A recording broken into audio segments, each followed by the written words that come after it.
Bonjour à tous, j'espère que vous allez bien. Bienvenue sur ma chaîne, bienvenue aux nouveaux abonnés. Je remercie les abonnés pour votre fidélité. Je vous retrouve aujourd'hui pour une guidance sentimentale. Nous verrons dans quelle énergie est le masculin sacré, puis dans quelle énergie est le féminin sacré, où en est la relation, quelles sont les choses à travailler ou à libérer et comment ça va évoluer. Il s'agit d'une guidance générale, ne prenez que ce qui résonne en vous, un mot, une phrase ou toute la guidance. Je vous invite également à me consulter pour avoir une guidance personnalisée.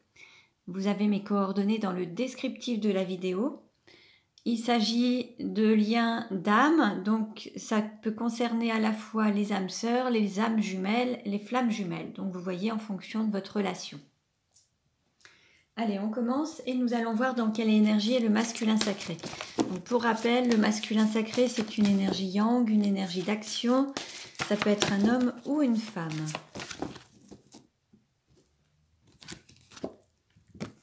Nous avons le sage avec le chiffre 9. Là, on a une personne qui est assise sur un poids de sagesse, qui fait preuve de grande sagesse, de grande maturité également. Il y a vraiment un certain poids. Après, on peut avoir aussi un poids de responsabilité. C'est possible aussi. Alors, dans quelle énergie est le féminin sacré? On a aussi cet amour inconditionnel qui est là. Quelqu'un qui donne beaucoup, qui a peut-être du mal à recevoir, mais quelqu'un qui a beaucoup de générosité, qui donne beaucoup d'amour, beaucoup d'attention, beaucoup de gentillesse envers les autres. Dans quelle énergie est le féminin sacré? Le féminin sacré, c'est une énergie yin, une énergie d'accueil. Ça peut être un homme ou une femme également. Donc vous adaptez à votre situation. Nous avons l'Amazone avec le chiffre 4. Là, on a un féminin sacré qui n'a pas encore totalement tourné la tête au passé, qui reste encore un petit peu tenu par le passé, alors soit par des situations, des personnes, une certaine nostalgie, une certaine mélancolie. C'est une personne qui n'a pas fait totalement le deuil du passé, mais qui a démarré quand même une sorte de renaissance, un nouveau départ, et qui est prête à se mettre en route quand même. Il y a déjà un premier pas de fait. Maintenant, il y a encore peut-être une zone de confort ou alors le fait de sortir peut-être de certains schémas, d'oser aller vers la nouveauté, oser aller vers le changement. Alors, quelle carte représente la relation aujourd'hui?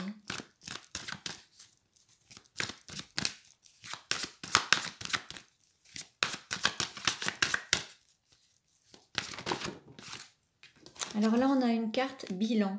C'est un point en fait. Là, on arrive à un tournant dans sa vie et il y a un bilan à faire par rapport aux expériences du passé, voir un petit peu où on en est et où on veut aller. Il faut voir aussi le côté lumineux en chaque chose, au sens où à travers chaque expérience, chaque épreuve, il y a toujours du bon et on apprend toujours à travers ces expériences.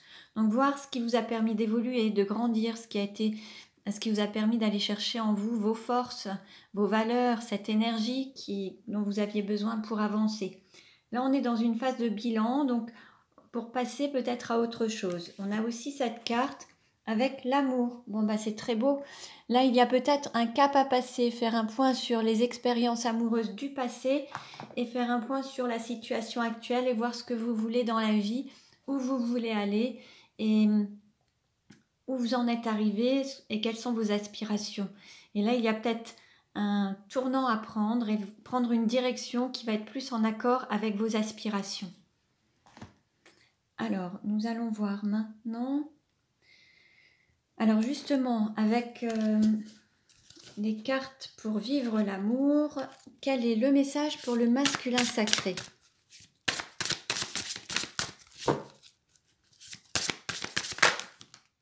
Alors là, on a trop de cartes. Je demande juste une carte, s'il vous plaît.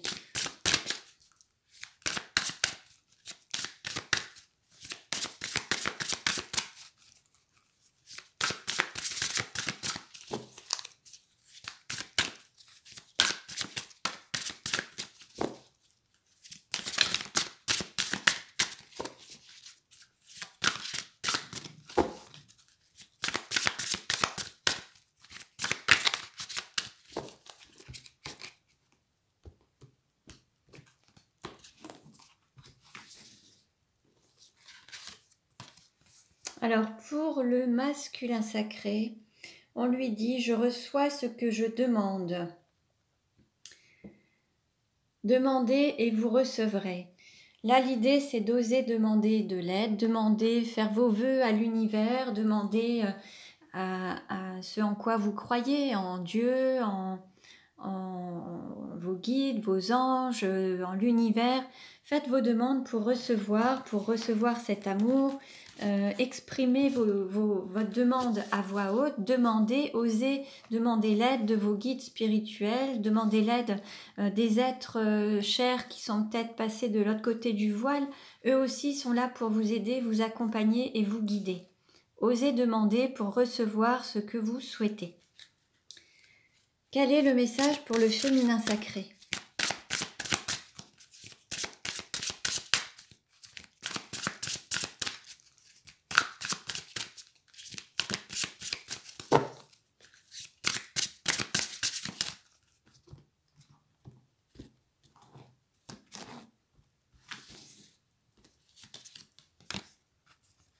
On lui dit « Je prends en charge mes besoins affectifs ». On nous parle aussi de projection, c'est-à-dire que là, par rapport à vos désirs et vos besoins, si vous souhaitez les réaliser, il faut vous mettre en route, en œuvre pour répondre à vos besoins, à vos désirs, être à l'écoute de vos besoins et faire en fonction de les concrétiser ou de les réaliser. Vous êtes le seul maître de votre vie, vous êtes le seul à pouvoir décider de ce que vous souhaitez. Si vous êtes à l'écoute, à vous de vous donner les moyens de les réaliser ou d'y répondre. Donc la phrase c'est « Je prends en charge mes besoins affectifs ». Votre mantra amoureux, voilà pour le féminin sacré. Allez, on continue et nous allons voir avec les cartes lumière quel est le conseil pour le masculin sacré. Là, on a plusieurs cartes, on en a trop, je vais pas... Alors, quel est le conseil pour le masculin sacré? Voilà. Alors, on a ces deux cartes. On a une carte émotionnelle, émotion qui est la tristesse, et on a une carte ressource avec la protection. Alors, par rapport à la tristesse, on vous dit, ne gardez pas la tristesse en vous, il est temps d'évacuer vos peines. Et pour ce qui est de la carte ressource, on a la protection. Pour évoluer, vous avez besoin de vous sentir protégé. Donc là, il y a des émotions à libérer et il y a ce besoin de sécurité, de protection pour pouvoir avancer dans une direction. Quel est le message pour le féminin sacré? Alors, pour le féminin sacré, on a une carte lumière, la fée. Faites appel à votre pouvoir créateur, invitez la féerie dans votre vie. Bon, vous pouvez répondre à vos désirs, à vos besoins, dans cette idée de vous projeter, de répondre à ce dont vous avez besoin, justement, en créant vous-même, en étant le propre créateur, pour pouvoir le manifester. Alors, maintenant, nous allons voir où en est le masculin sacré dans sa vie actuellement. Hop. Alors, on a un choix, une décision à prendre, un positionnement à prendre par rapport à l'entourage. Et puis, il y a peut-être eu beaucoup de souffrance par rapport à une énergie tierce. Peut-être la blessure de trahison, la peur d'être trompé. Là, on a un masculin sacré qui a peut-être souffert d'une forme de trahison par rapport à une énergie tierce. Et là, il y a un choix à faire un choix du cœur. Se positionner dans l'entourage, c'est-à-dire qu'il va falloir peut-être faire du tri aussi par rapport à son entourage, trier ses amis, faire du tri et choisir la bonne personne avec tout ce qui peut entourer le masculin sacré.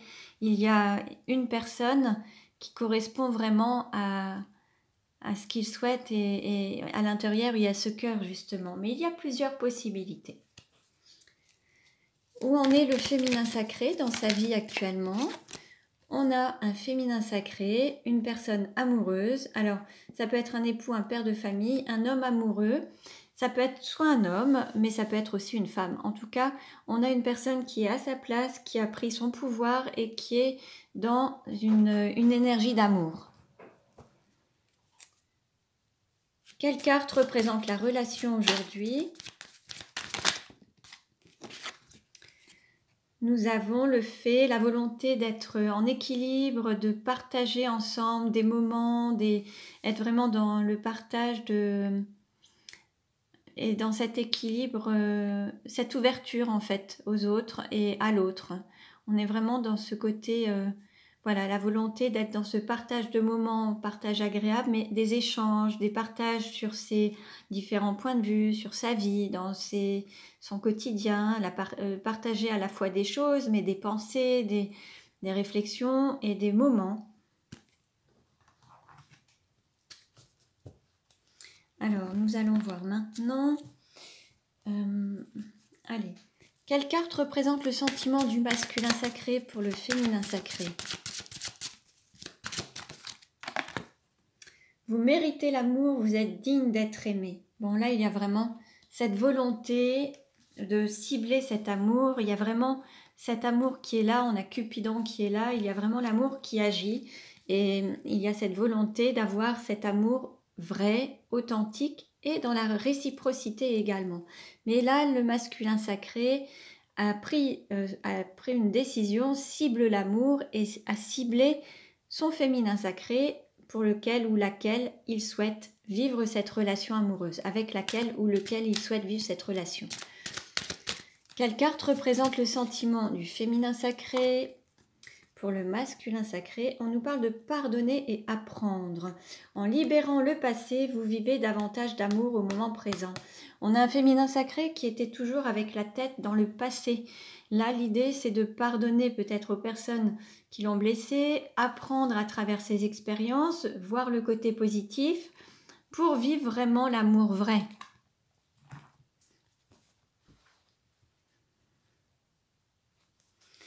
Alors, nous allons voir maintenant comment est perçu le masculin sacré par le féminin sacré.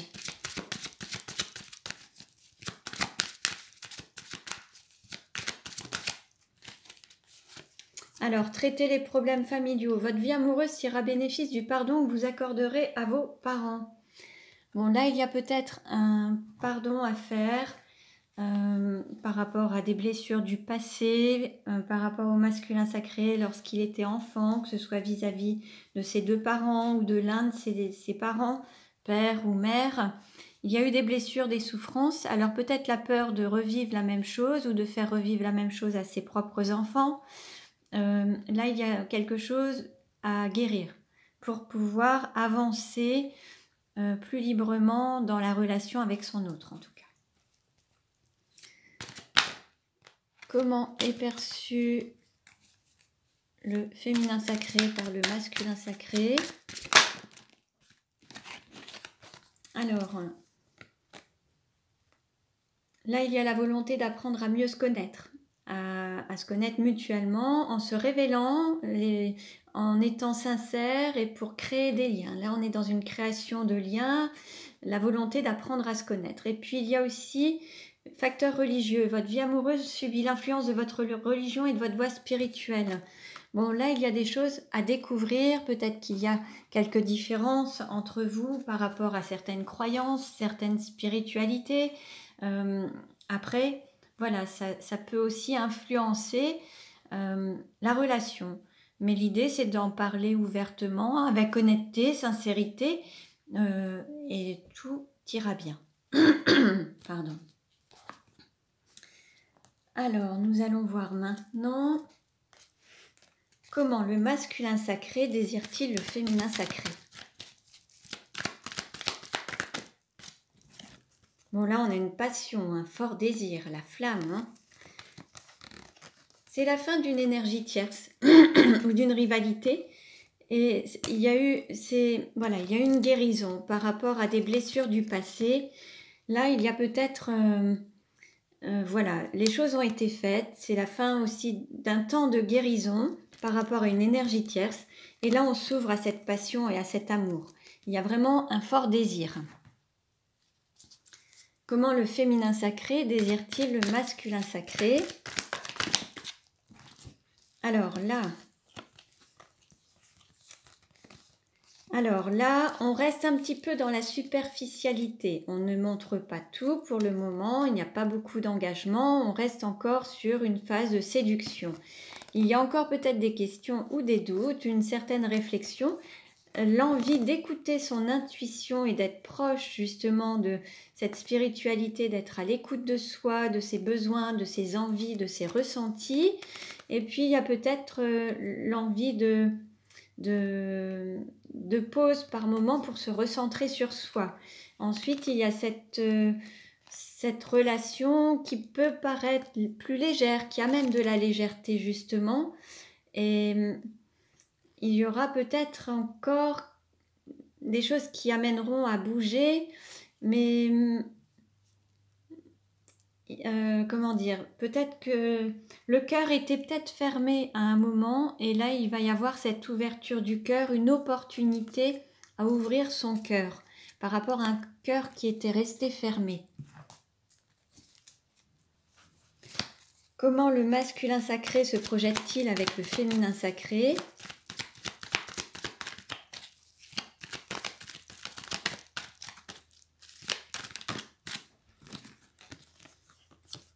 Bon, là, tout n'a pas été dit. Il y a eu une rivale, des nouvelles peut-être d'une rivale, ou alors il y a une communication par message. Il y a un amour qui n'a pas été totalement dévoilé. Il y a un choix à faire par rapport à un triangle amoureux ou une énergie tierce. En principe, le choix s'est fait, mais il y a eu peut-être une décision à prendre. Mais peut-être que la communication va parler justement de ce choix par rapport au fait de ne pas avoir pu exprimer tout son amour ou d'avoir une certaine retenue parce qu'il y avait une décision à prendre entre plusieurs personnes. Comment le féminin sacré se projette-t-il avec le masculin sacré ?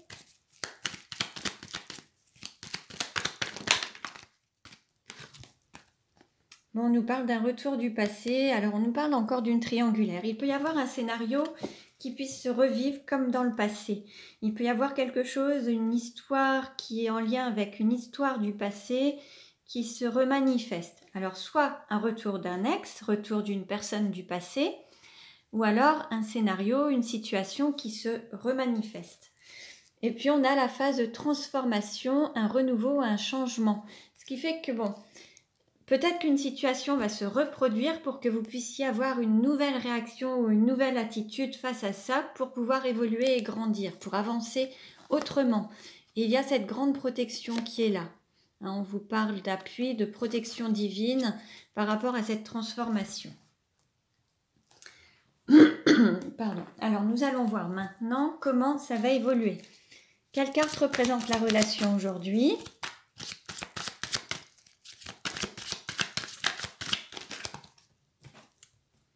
On nous parle d'amour vénal. Pour le moment, il y a un amour qui est là, mais on associe aussi le côté matériel. Il y a un attachement à l'aspect matériel qui est là. Qu'est-ce qui va aider ou contrecarrer ? Alors quand je dis l'aspect matériel, ça peut être un attachement, alors soit une situation, un logement, une profession, enfin il y a une situation amoureuse où on ne va pas écouter que son cœur, on va aussi tenir compte des critères extérieurs comme une situation professionnelle, une situation de biens immobiliers, une maison, des biens auxquels voilà, on est attaché. Donc en fait, là ça englobe tout en fait. Il n'y a pas que l'écoute du cœur, il y a aussi ce côté un petit peu matériel ou professionnel. Qu'est-ce qui va aider ou contrecarrer la relation ? On nous parle d'une invitation. Bon, il va y avoir une invitation. Quel est le conseil donné ? Alors, le conseil qui est donné, ça va être de prendre une décision. Et c'est ce qui va vous amener cet amour partagé et heureux, d'aller vers l'abondance. C'est comme s'il y avait aussi une justice divine là. Il va y avoir peut-être un juste retour des choses. Le fait de trancher, de prendre une décision pour aller vers cet amour réciproque, partagé et heureux.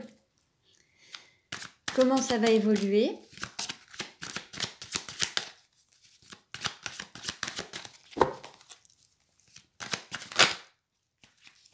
Alors on nous parle de période d'attente, donc il y a un timing divin et puis peut-être qu'il y aura un petit peu d'attente pour se voir, se rencontrer, se retrouver. Comment ça va évoluer ?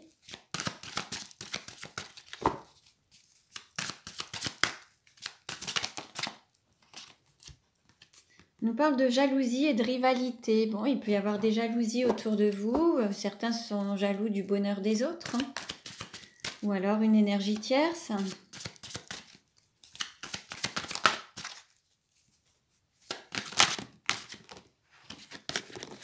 Alors, qu'est-ce qu'on nous dit d'autre? On nous parle de rêves d'espoir, blessures, souffrances du passé, disputes, désaccords.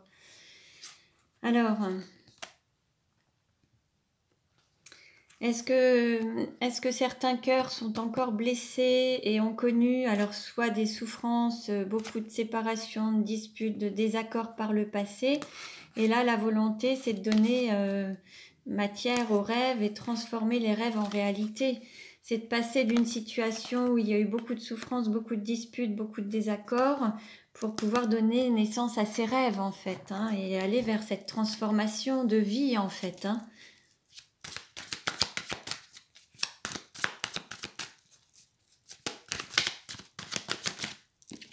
Oui, voilà, et puis on nous parle d'ancrage. Alors sur la période d'automne, on peut nous parler d'ancrage de la relation, quelque chose de stable qui va durer dans le temps et qui est ancre, qui met ses racines, qui s'incarne bien. On peut aussi nous parler de se libérer totalement du passé pour aller vers un changement, et ça peut se faire sur cette période d'automne.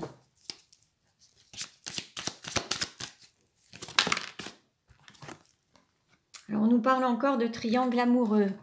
Il peut y avoir une triangulaire.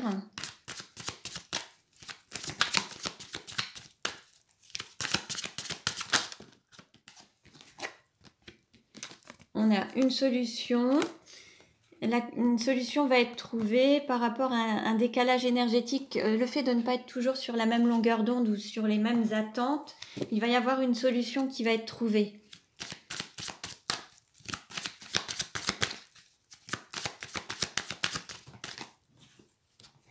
Vous allez pouvoir écrire cette nouvelle page et cette relation sur une page blanche, en fait, quelque chose de propre, de nouveau, mais vraiment réécrire une page blanche dans l'histoire, démarrer sur quelque chose de nouveau, de propre. Tourner la page peut-être ou changer de bouquin pour écrire une nouvelle histoire. Bon, en tout cas, c'est un très très beau message, donc je vais rester sur cette note très positive. Donc je vous souhaite le meilleur. Vous pouvez vous abonner à ma chaîne si ce n'est déjà fait. Merci pour vos likes. Je vous dis à très bientôt et prenez bien soin de vous.